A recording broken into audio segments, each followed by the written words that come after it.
Homeward Bound, May 2. The Key in the Hand of Faith.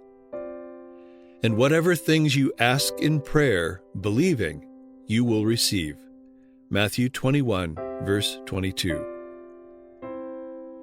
What can the angels of heaven think of poor, helpless human beings who are subject to temptation when God's heart of infinite love yearns toward them, ready to give them more than they can ask or think, and yet they pray so little and have so little faith? The darkness of the evil one encloses those who neglect to pray.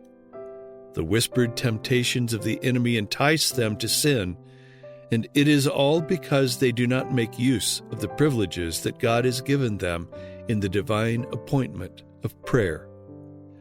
Why should the sons and daughters of God be reluctant to pray when prayer is the key in the hand of faith to unlock heaven's storehouse, where are treasured the boundless resources of omnipotence? Without unceasing prayer and diligent watching, we are in danger of growing careless and of deviating from the right path. The adversary seeks continually to obstruct the way to the mercy seat, that we may not, by earnest supplication and faith, obtain grace and power to resist temptation. There are certain conditions upon which we may expect that God will hear and answer our prayers.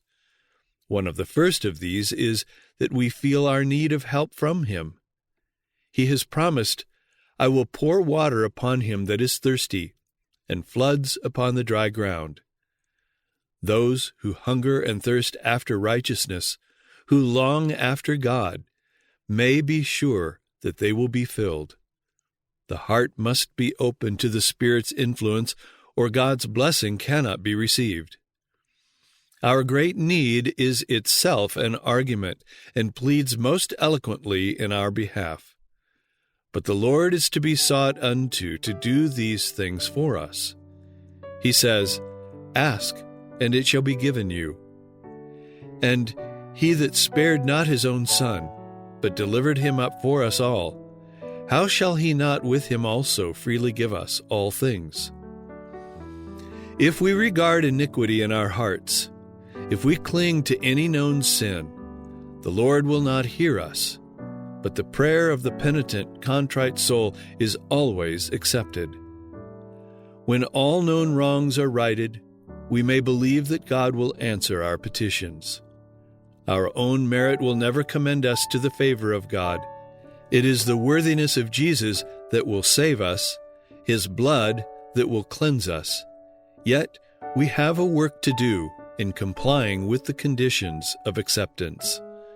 Steps to Christ, pages 94 and 95.